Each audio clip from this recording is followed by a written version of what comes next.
The guest shares that they acquired the furniture from their employer during a remodeling about 10 to 12 years ago. They participated in a silent auction and purchased 4 chairs along with a coffee table for $80. The appraiser identifies the furniture as designed by Warren Platner and distributed by Knoll Furniture, highlighting Platner's prominence in modern design. Okay, well this is designed by Warren Platner and distributed by Knoll Furniture. Warren Platner was a very famous modern furniture designer. He worked with Eero Saarinen, he worked on great famous buildings. These chairs, made from nickel-plated steel, are symbols of mid-century modern furniture, with their prototype created in 1966. The appraiser notes that the chairs retain their original fabric and verifies the label on one of them. This chair, we turn it over, we've got the Knoll International label. Yes. And it basically has the original fabric. Knoll International. They express admiration for the beauty of the set and mention the rising popularity of mid-century modern design among young buyers. When discussing value, the appraiser reveals that each chair is worth between $800 and $1,200. The guest is astonished, realizing the total value for all 4 chairs would be quite substantial. With a laugh, they acknowledge that this is indeed more than the initial $80 investment. In a nostalgic moment, a guest unveils a comic book treasure from their childhood. They proudly present Amazing Fantasy number 15, the first appearance of Spider-Man. The guest recalls Saturday grocery trips, where a hot dog stand treat led to comic book discoveries. Initially drawn to Disney characters, Spider-Man changed their comic preferences forever. Flipping through the pages for the first time was a thrilling experience. The concept of a kid gaining superpowers from a radioactive spider was mind-blowing. The appraiser listens intently, captivated by the guest's memories of the comics released in August 1962. Well, because it was so odd that a kid gets bitten by a radioactive spider and has these superpowers, and you think of... They explain how Stan Lee and Steve Ditko aimed to create a relatable superhero for young readers. The appraiser notes that about 250,000 copies were printed, meant to be read and discarded. The guest mentions a previous appraisal valuing it at $1,000, unaware of its true worth. Astonished, the guest learns its current worth. At auction today, this would be $18,000 to $22,000. Get out. Oh, do I have a buyer in the house? The guests received a beautiful tabernacle as a Christmas gift from their parents, which they discovered in an antique store in New Orleans. They were thrilled to unwrap it, especially drawn to its ornateness and connection to their Catholic faith. What drew you to it in the first place? Just the ornateness, and I'm Catholic as well, and so the tabernacle. The tabernacle features intricately designed pelicans, symbolizing both culture and Christian sacrifice. The appraiser explained the significance of the pelican, relating it to the body and blood of Christ. The tabernacle, used for storing communion items, exemplifies architectural beauty with its columns and egg and dart borders. The piece is likely from the early 19th century and showcases fine grey painting and gilding typical of French craftsmanship. Despite some missing parts, including a column, the guest appreciates the history behind it. Initially part of a larger setup, the guest opted for this singular piece due to space constraints. The appraiser valued it at between $1,000 and $1,500, highlighting its rarity and significance. And gilding like this is a feature that you often see on Italian furniture of the sort of 18th and 19th century, also in French. We think this is probably French. The guest fondly reminisces about watching Antiques Roadshow with their grandmother, making this moment even more special. Their excitement to learn about the tabernacle's history adds to its sentimental value. The piece serves as a cherished connection to both faith and family memories. It had the whole setup. It had the whole wall. Really? Oh, yeah. And how far did that extend? It was pretty big. Really? Yeah, oh, but okay. we didn't get it. We just didn't have room for it. Sure, I see. Well, this is probably the most exciting part. This is what drew me the most too. It truly represents a blend of personal significance and historical artistry. The guest presented her husband's grandfather's watch, discovered while cleaning out a home after his aunt's passing. The grandfather had served in World War I and possibly bought the watch while touring, likely in Europe. This Patek Philippe timepiece is renowned as one of the finest watch companies in the world.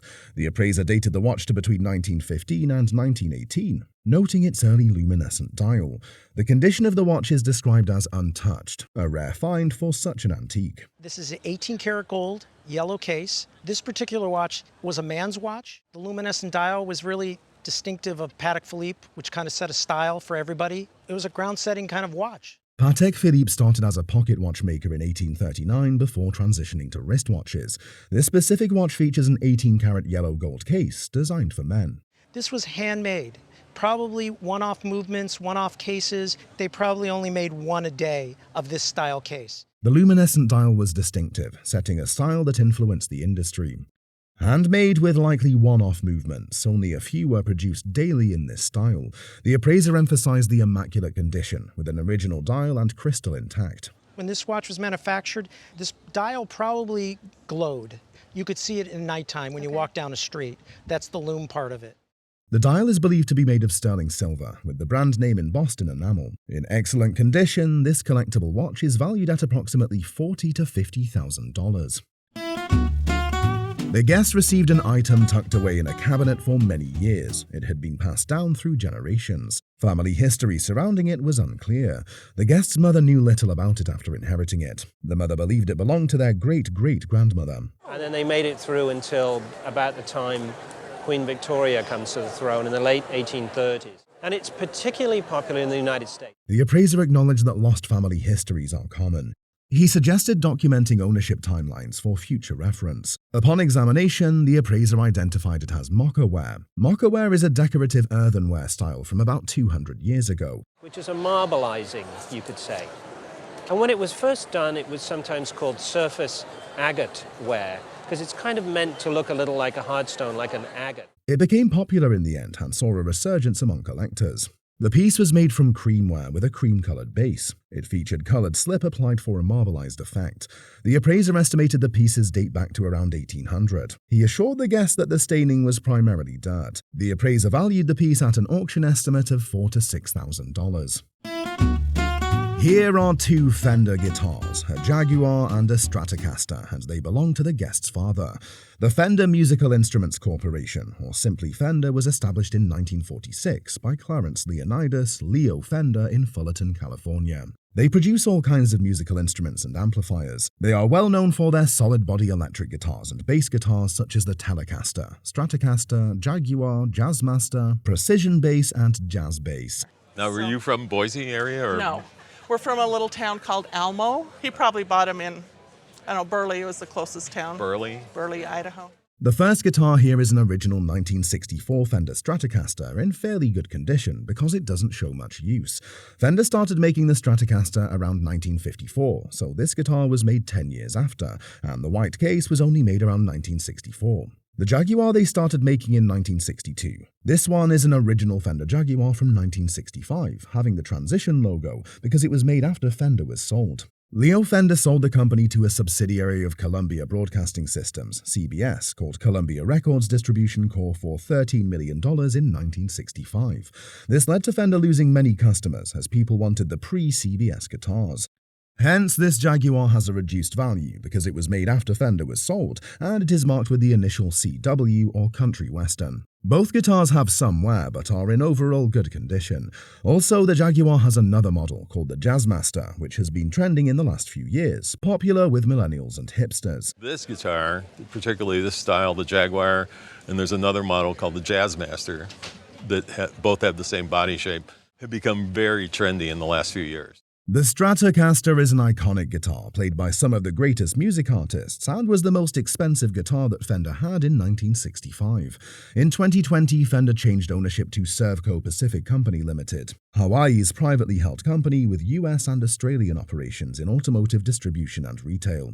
So, this Fender Jaguar at retail would bring $5,000 to $7,000, while the Fender Stratocaster would be worth around. New, this guitar was right at $300. This guitar is in the $20,000. This is your big boy. Yeah, we figured that as much. Oh, did you? I mean that it was more expensive. More expensive. Yeah. An old elementary school teacher from Storm Lake, Iowa, brought in fascinating pieces of the Dick and Jane series for elementary school-age children. The characters were invented by Zerner Adder's Shop, who was an American educator and book editor in 1930, and were used in classrooms in the US and other English-speaking countries till 1970. Zerner's concept was to help elementary school children to read better using a method called the Luck-Say method. However, the teaching method was criticized, so it was phased out and new research came up with better ways to teach children how to read. It was criticized, this teaching method, and so they kind of phased it out and have come up with new research and better ways to teach kids how to read. The cards were called easel cards for teachers, which were mechanical prints and watercolor illustrations that mirrored the bucks that the kids would have in the classroom. An interesting thing about these sets is the transition in the late 1950s and early 1960s to the iconic mid-century American memory of family, which was depicted in Dick, Jane, Sally, Spot, and Puff the Cat. And so they made an effort to really try and be more inclusive once they get to the 60s, because they were made in an economic way. In the early 1960s, they integrated the characters, because one of the criticisms of the Dick and Jane bucks was that they only represented the typical mid-century white family with 2 kids and a cat. So they made the bucks more inclusive, and because they were made economically, images were made on both sides of the boards. The graphics, however, are the more iconic moments of that era, and they have become very popular because people use the same images and graphics. They made lots of spoofing on them, and all sorts of t-shirts and magnets that people love. The posters are rare because only teachers would have them in front of the classrooms, hence they would sell between $50 to $100 each.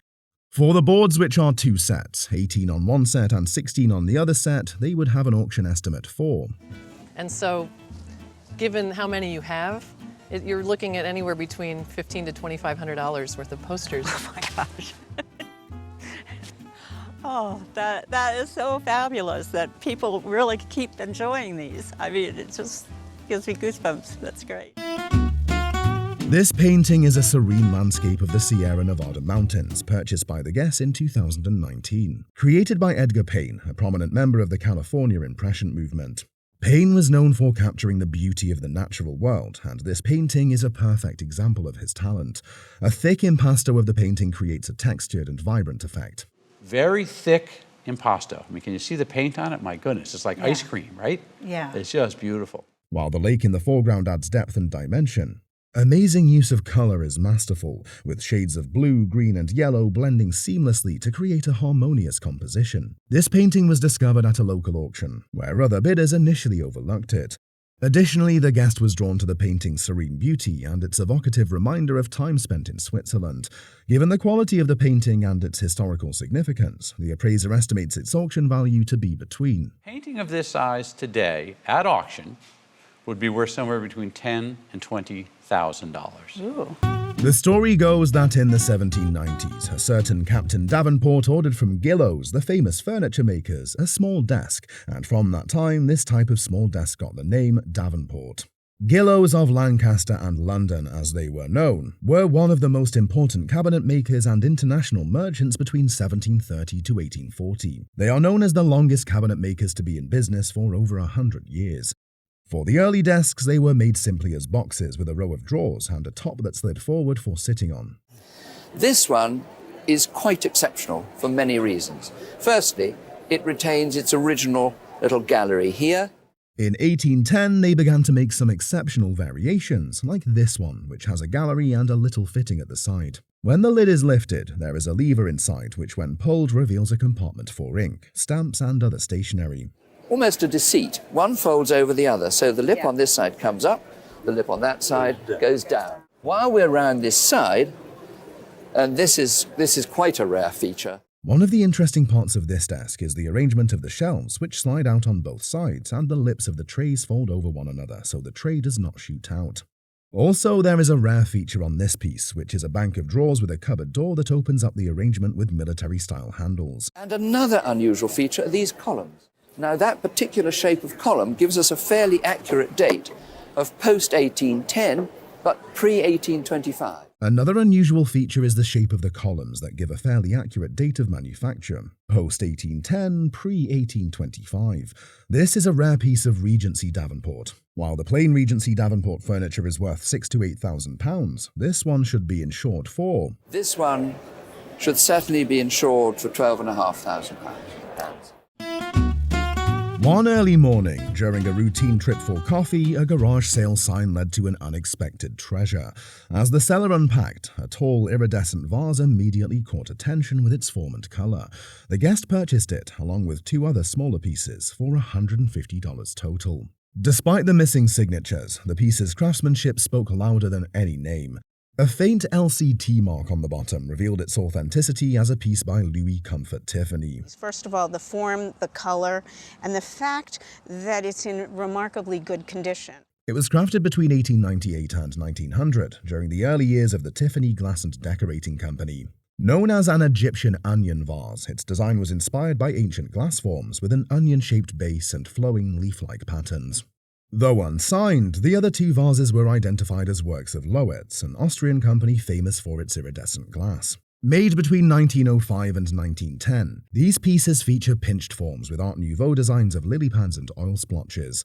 A breathtaking blend of early 20th century artistry, the trio of vases boasts a remarkable collective value of.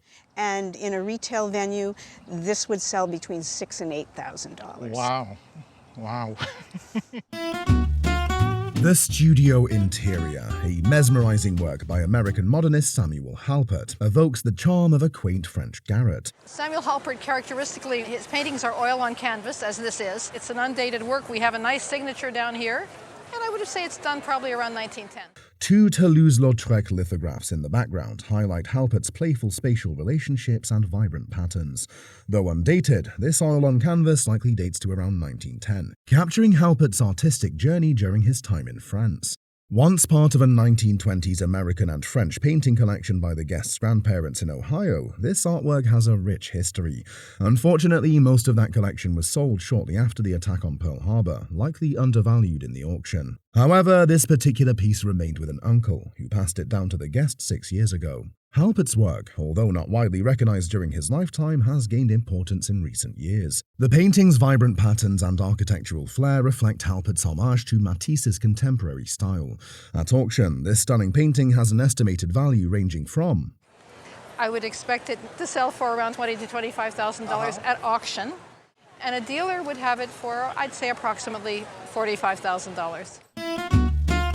A vintage steam-powered toy train from the Beggs Machine Company embodies the exquisite craftsmanship of the late 19th century. Tailored for the American market, this train boasts a classic cowcatcher and chugs to life with steam-powered elegance. Crafted from lithographed cardboard and light tin, this train features a full-size 8-wheel tender, proudly carrying its original coal load. This impressive combination makes it a rare find among toy trains of its era. This cherished toy came into the family as a gift from Uncle Bob, who presented it to the guest around the age of 8 or 9. Growing up in Paterson, New Jersey, the train's birthplace deepened the guest's bond to this cherished piece of history. Although the train had accumulated soot, a sign of its previous adventures, the guest decided to test its functionality. With a bold spirit and a wink of mischief, he chose lighter fluid for his vintage train, sparking a hilariously cautious ignition attempt. Given its excellent condition and historical significance, it is now valued at approximately... At auction, this train would conservatively bring somewhere, I would say, around $5,000 to $7,000. With stately elegance, this stunning bronze sculpture honors France's most revered heroine. This work of art holds sentimental value, having been purchased by the guest's father before he passed on. And before he passed away, he handed it to me. He purchased it in Athens, Greece in 1978. He paid $1,170. It is a magnificent French sculpture, honoring the legendary Maid of Orléans, Joan of Arc. Joan of Arc was a young woman of unwavering faith and unrelenting courage. Born in 1412 in the quaint village of Domremy, France, Joan's life was marked by visions and divine guidance. At just 13, she began receiving mystical messages from St. Catherine, St. Margaret, and the Archangel Michael, urging her to drive the English out of France and crown the Dauphin, Charles VII, as the rightful king. Joan's unwavering faith and strategic military prowess led to a series of astonishing victories against the English. She liberated the city of Orléans, which had been under siege for over a year, and led the French army to triumph at Patay, Georgeau, and Beaugency. And she was extraordinarily successful doing that. She led the French to victory in 1429. However, in 1430, while leading an attack on the town of Compiègne, Joan was captured by the Burgundians and sold to the English. Subjected to a sham trial, she was convicted of heresy and witchcraft. At just 19, Joan was burned at the stake in the market square of Rouen. This piece replicates the historic 1890 monument in Normandy, commemorating the bravery of its soldiers. It's inscribed, her words, "You can chain me, but you cannot chain the destiny of France." 25 years later, Joan was declared innocent, and her martyrdom was recognized. In 1920, she was canonized as a saint, becoming an enduring symbol of French patriotism, courage, and faith. The sculpture bears the signature E. Barriat, identifying the French artist Ernest Barriat. Ernest Barriat, he was a very, very prominent sculptor in the 19th century. Unfortunately today, nobody knows who he is. His most famous work is on the facade of the Paris Opera. This sculpture's original was crafted circa 1890, suggesting this reproduction likely dates to the same era. Although 19th century French sculpture has limited market demand currently, this piece would still command an auction value of. It would have an auction value in the $6,000 to $8,000 range. Oh, that's nice. It could be insured for $10,000, $12,000. This unassuming assembly of items, united by a storied past, holds immense sentimental value and historical significance. The origin of this assembly lies in a memorable 1970 evening in Stockholm, where the guest, a 12-year-old boy then, accompanied by his friend and older friend's brother, witnessed Jimi Hendrix's electrifying concert. I didn't know anything about Jimi Hendrix, but we went. Jimi Hendrix was an American rock musician, singer, songwriter, and guitarist. He is widely considered one of the most influential and iconic musicians in the history of rock music. From his early days as a backing musician for R&B legends to his explosive rise as a solo artist, Hendrix's trajectory was meteoric. His legendary performances at Monterey Pop, Woodstock, and the Isle of Wight Festival cemented his status as a guitar god. Purple Haze, Hey Joe, and All Along the Watchtower became anthems of a generation. During the concert, Jimi Hendrix's pick fell, and the young guest, naive yet bold, approached him after the song, requesting the treasured pick. To his surprise, Hendrix kindly handed it to him. The guitar string, we saw that he had broken it, and after the show, the roadie was standing there, and we asked him if he could find it, and he did. We had a pocket knife, and we split it between ourselves. The pouch shown here is a period-specific relic, purchased by the guest as a token of remembrance from the 1970 Jimi Hendrix concert. I bought that the day of the show. I thought I was pretty cool with that. Then the drumstick, the roadie gave us the drumstick from Mitch Mitchell, so. For years, the guest searched for photos of himself in the orchestra pit, but ironically, he was always obscured by someone or something. I wasn't in him. I was actually right behind Jimi Hendrix's bell bottom there. So the 70s fashion blocked your head out of this photo. Like a puzzle piece falling into place, the missing photograph materialized, completing the guest's nostalgic narrative. And I explained to him I didn't, but I'd always been looking for a picture of a 12-year-old and a 13-year-old looking up at Jimi Hendrix. With an air of nonchalant cool, the guest and his friend rise prominently from the vintage crowd. Their faces aglow with an era-defining spirit. So he sent it to me, and in the bottom picture there, you can see me right there. This one's you? That's me. And that's your friend? And that's my friend. And you guys are up here as well? Yeah, and that's my friend there with the curlier hair. Yeah, and then that's me there. The assemblage of mementos creates a heartfelt time capsule, preserving the guest's cherished experiences. With its provenance cemented by tangible artifacts and Jimi Hendrix's guitar pick, this iconic collection commands an auction estimate of. I think putting it all together with the combination of your provenance and your story turns this more into a $3,000 to $5,000 item at auction. In 1998, she received a gift from her uncle, who ran a party planning and promotions company. The 1995 Fox Kids promotional print set features art from 1990s Fox Kids animated shows. Fox Kids was a popular lineup of animated series for children. The print set was used to market the shows to fans and press outlets. And when you look at the branding, how we look at the portfolio holder here, you say Musée des Renards des Enfants, which is simply the Museum of Fox Kids. The selection likely includes X-Men, Spider-Man, Power Rangers, and other key series. Promotional print sets like this were often limited editions for events or press kits. They provided a tangible connection for fans and media, enhancing brand loyalty. The illustration style features bold lines, vibrant colors, and exaggerated expressions typical of 1990s animation. Fox Kids shaped 1990s children entertainment with serialized storytelling and superhero lore. Capturing a vibrant era of childhood nostalgia, the appraiser valued the item. I'd say it would easily be a $4,000 to $6,000 set of prints today. Are you kidding? Holy cow. Okay. An Eastern European masterpiece, thought to be a simple tapestry, reveals its rare art technique and impressive value. The guest inherited a piece of art from her grandmother, who loved Eastern European art. This is a tapestry that I got from my grandmother. When she was with my grandpa, He did a lot of work with flu vaccines. Her grandmother often traveled to Eastern Germany and brought back pieces of art. The guest had always admired the piece, thinking it was a tapestry. The appraiser clarified that it is not a tapestry, but a non-woven technique called art protis. It's wonderful for me to see something like this because people keep saying, oh, it's a tapestry. You refer to it as a tapestry. This technique was developed in 1964 at the Woolen Research Institute in Brno, Czechoslovakia. The technique was created in 1964 in the Woolen Research Institute in Brno, Czechoslovakia. Art protis was created to make art accessible to the public, often used in monumental public works. The piece is made of wool fleece that is laid flat, designed and then ironed and stitched onto a substrate.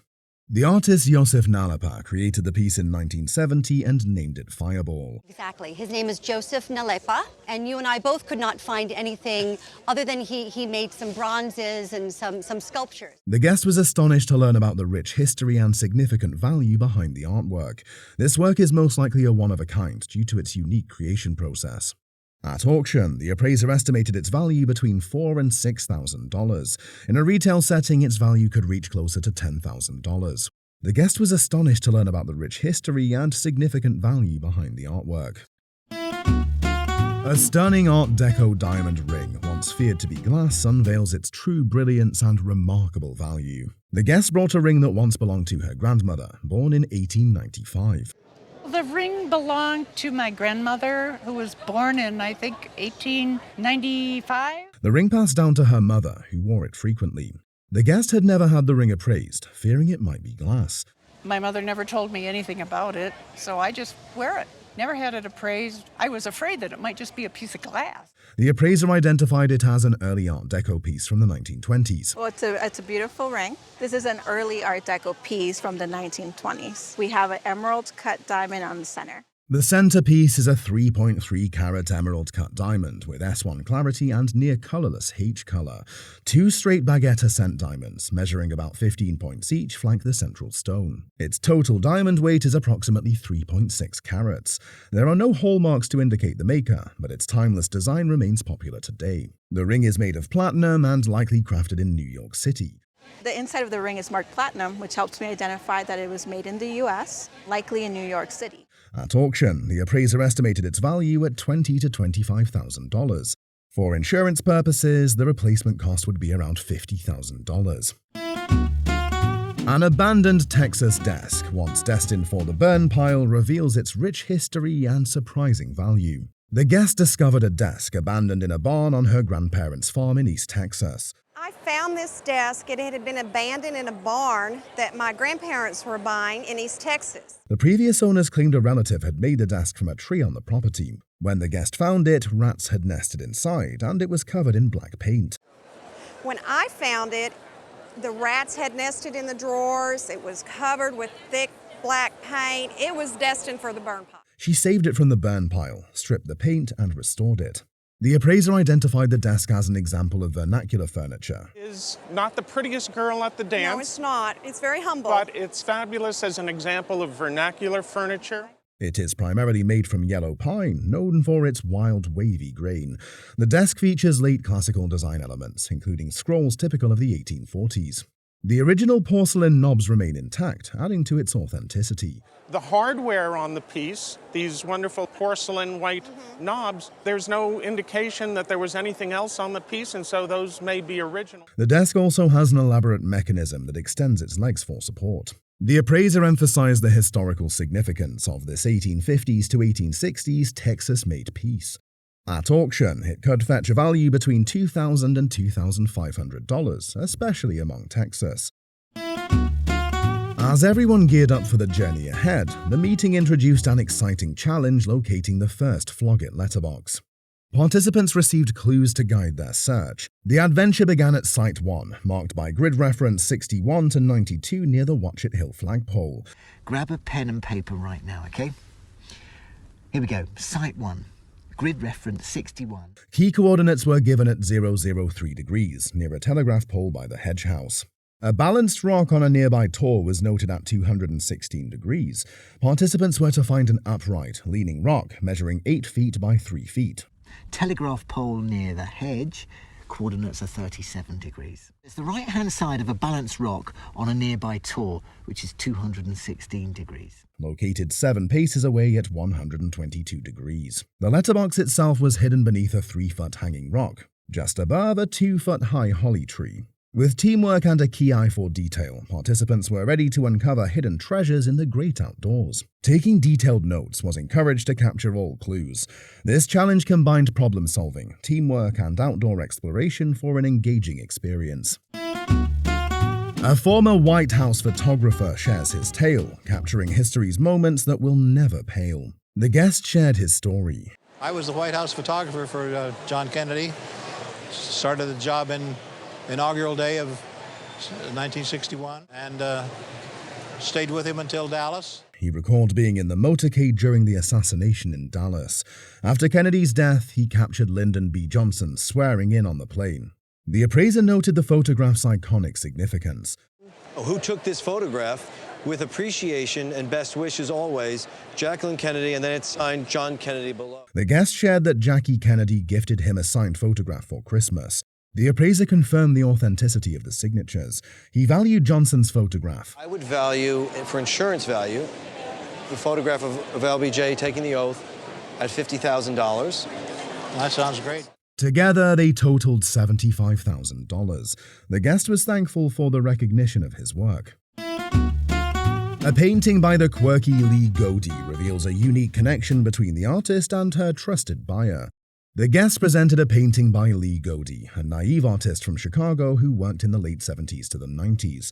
He compared her to the bird lady from Mary Poppins and mentioned her suspicion. The guest explained that before selling a painting, she would have a conversation to get to know the buyer. He mentioned the painting's retail value. It says here a retail value of $30, but she gave it to me for $25. So she really liked you? Yeah, she liked me. The appraiser remarked that it seemed she really liked him. A chance encounter with a master glassmaker at a craft school led to an unforgettable treasure, blending art, history, and priceless memories. In August of 1986, a guest decided to go for a pottery class held in the Haystack Mountain School.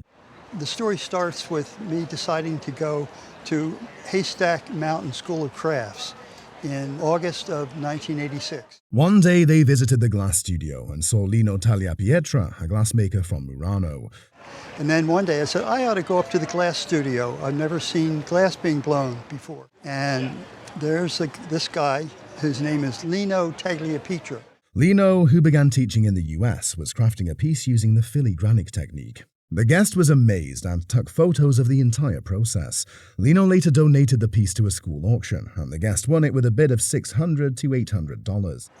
I can't remember exactly, but I'm guessing it was probably in the $600 to $800, something like that. The piece is unsigned, but the guest believes the photos serve as proof. Lino was born in 1934 and apprenticed under Archimedes Seguso at age 11. Lino was born in Murano, as you said. Yes. And we tend to call him Lino because there is no other Lino in the world of glassmaking. Archimedes Seguso developed the filigranic technique that influenced Lino's work.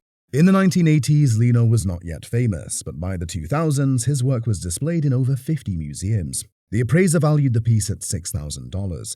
They also believe its value will continue to rise due to Lino's growing reverence. From a World Series Champions trophy to a rare baseball card, discover the incredible family heirlooms worth hundreds of thousands.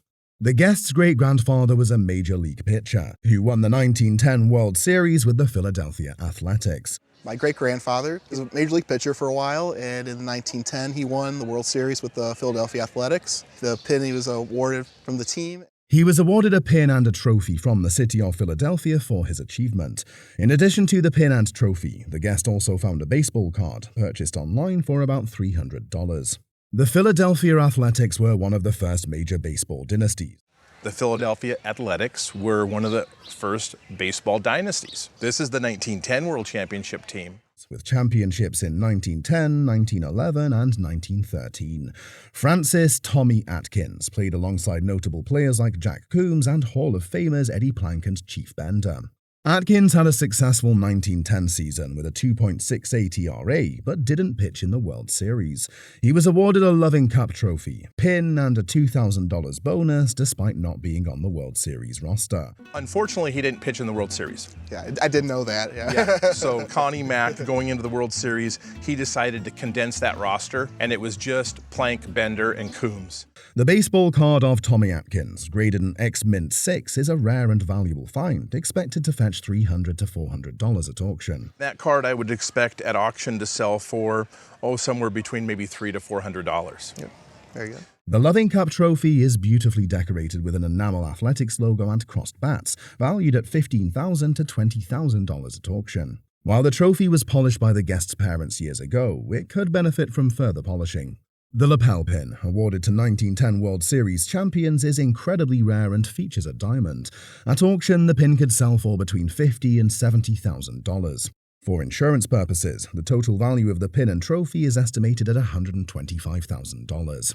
A handcrafted diorama from 1894 captures the legacy of a family's maritime heritage and the powerful ice-breaking steamer that once sailed Lake Erie. The guests brought a diorama made by their great-grandfather, George Burden. This was made by my great-grandfather, George Burden, in Sandusky, Ohio, which is a port city on Lake Erie. It was carved in 1894 in Sandusky, Ohio, a port city on Lake Erie. The diorama features the American Eagle, a steamer used as an icebreaker on Lake Erie. George Burden worked on the steamer, which also carried passengers to vacation-land ports. The diorama is made from a half butter bowl, mixed media, and painted wood. That's what I was going to say. Look at the shape of it, what you call a butter bowl, I call a dough bowl. Okay. And then the mixed media I would cover with, it's got paint, it's got carved wood. Broken ice is represented by frosted glass and steam by cotton balls. The appraiser admired the detailed eagles and flags in the scene. You had it in the box, and I saw that eagle and those flags sticking up on there. And my eyeballs kind of went. The guest inherited this diorama from their grandmother in 1988, and it has remained in the same place ever since. The diorama is a rare and unique example of folk art, deeply connected to the region's maritime history. The appraiser placed a retail value of $3,000 to $4,000 on this one-of-a-kind piece. The diorama holds greater sentimental worth as a priceless family heirloom. A century-old treasure trove of turkey red cigarette cards featuring baseball legends. A guest brings in a collection of 77 rare turkey red cigarettes cards from 1910 to 1911. These oversized cards, measuring 5.7 inches by 8 inches, were issued by Turkey Red, part of American Tobacco. These are called T3 in the catalog of cards. They're called Turkey Red cards, and Turkey Red was the cigarette maker. The cards are highly collectible, especially due to the presence of 25 Hall of Famers in the set. The guests' cards include baseball legends like Cy Young, Sam Crawford, Tris Speaker, Nap Lajoie, Christy Mathewson, and Ty Cobb. Cy Young's card, though worn, is valued at around $1,000 due to its rarity. Sam Crawford's card is in better condition and estimated to be worth between $2,000 and $2,500. Tris Speaker's card, despite age spots, could be valued around $3,000 to $4,000. Nap Lajoie's card holds a similar value, estimated at $3,000. Christy Mathewson's Vibrant card could be worth as much as $5,000 to $10,000. Ty Cobb's card, the most sought after in the collection, is valued between $25,000 and $35,000. The full set is very rare, and the appraiser places an auction estimate for the partial set at $75,000. For insurance purposes, the appraiser suggests a minimum coverage of $150,000.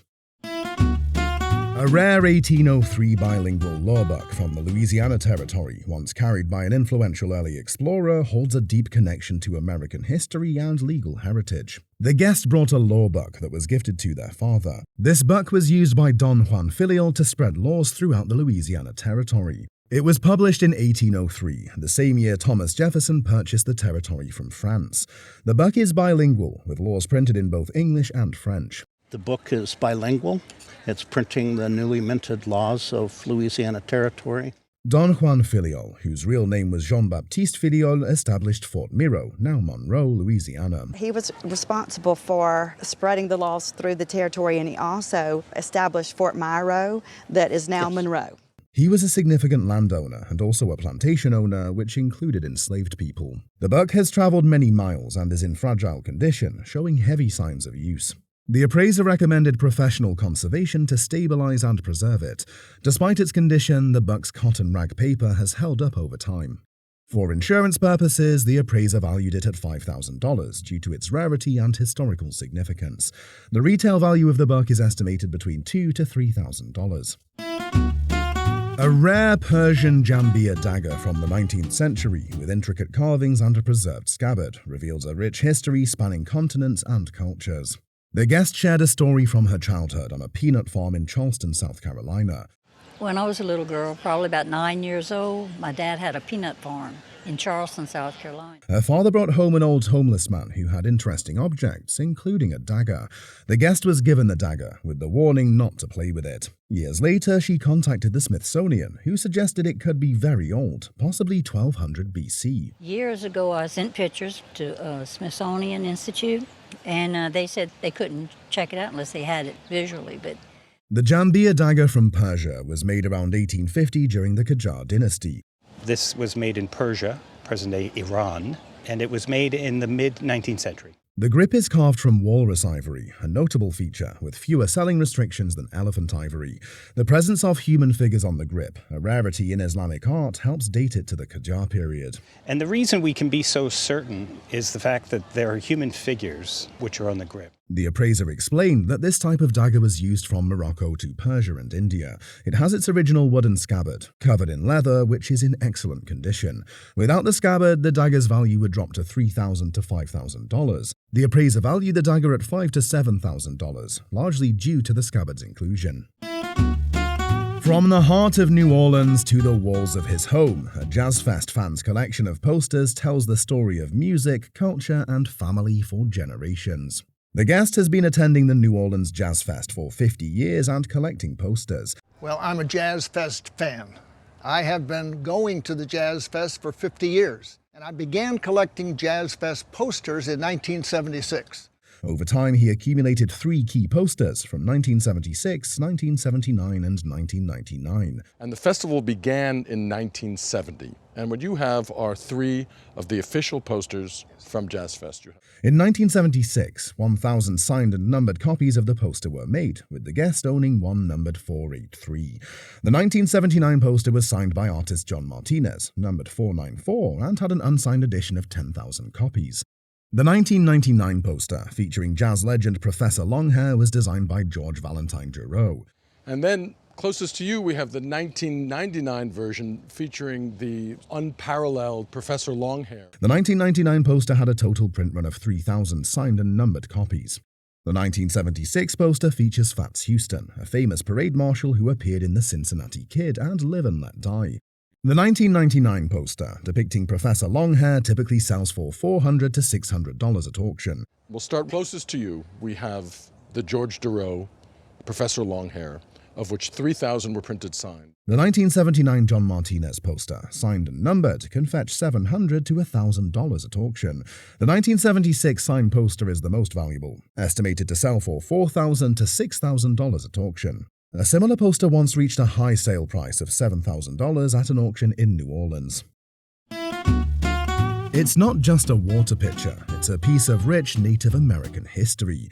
The guest inherited a Native American water pitcher from their grandfather. My grandfather, who worked for the Norfolk and Western Railroad for years, was a major collector of antiques as well as Native American art. The pitcher, made in New Mexico near the Rio Grande, is likely from the Cochiti or Santo Domingo Pueblo. It's shaped like a bird with pop eyes, symbolizing a messenger to the upper world, connected to rain and agriculture. The geometric patterns represent clouds and raindrops, while the deer figures look skyward, waiting for growth. There's also a whimsical figure, possibly a dog, important in tribal culture. The pottery, dated between 1870 and 1890, was likely made for trade. Its handle shows wear, indicating its use as a water vessel. While examining the piece, the appraiser said, I would say on a retail basis, this would be worth approximately $6,500. Wow. A rare Western-themed painting by renowned illustrator W.H.D. Koerner captures the drama and detail of the American West.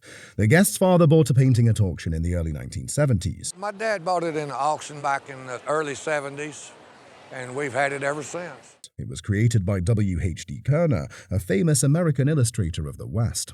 Koerner, born in 1878, became known for his detailed Western-themed art. The painting, oil on canvas, was likely made in 1934 or 1935. It features Western elements like chili peppers, hats, and guns, adding drama to the scene. The painting's signature shows Koerner's initials. 2 canvases were joined to create the work. Being approximate, the appraiser said, If you were to sell this in a retail gallery, I would expect the price to be around $150,000. Really? Excellent. A cherished gift from an artist, this pin holds a surprising value that could take your breath away. The guest inherited a pin from Jean Hatton Duffy, a friend who died in 2002. We inherited it from Jean Hatton Duffy. And this was a friend of yours? Yes. Duffy had no children and left her belongings to the guest. The guest said Duffy interviewed Alexander Calder, who gave her the pin. Although it isn't signed, the appraiser confirmed it is by Calder. He explained that Calder made similar pieces in the late 50s as gifts. These jewelry pieces became very valuable over time. Surprising the guest, the appraiser estimated. And I would say at auction, conservative estimate would be between $20,000 and $30,000. You're kidding me. Purchased at an antique shop in Peterborough, England in 1984 for £1,500, this tea table dates back to the 18th century. Tea was a ritual and ceremony in England during the 18th century, which led to the production of these expensive tables. How much was that? I believe we paid £1,500. That was about $1,900. About $1,900, okay. They were primarily made for the socialites and wealthy individuals of that era. This particular table is the largest size ever featured on the show, and sometimes such tables undergo alterations. Once the table is tilted up, one reason we know it is English rather than American is the presence of the oak block, which would have been made of mahogany if it were American. Additionally, the colonnettes or columns on the birdcage would have been balusters if it were of American origin. Furthermore, the top attaches to the bottom, with the small peg turned up. The underside reveals about 250 years of wear from tilting the table. In terms of condition, one foot has a crack, and there is a lamination line around the edge, suggesting that the table was originally round. This is a significant issue that affects its value, though it still remains a beautiful piece. Had the original edge been intact, the table would have sold for about $8,000 to $10,000. However, due to the alterations, its current retail value is approximately... The retail price on this table would be about $4,000. Okay. I enjoyed it very much. Thank you.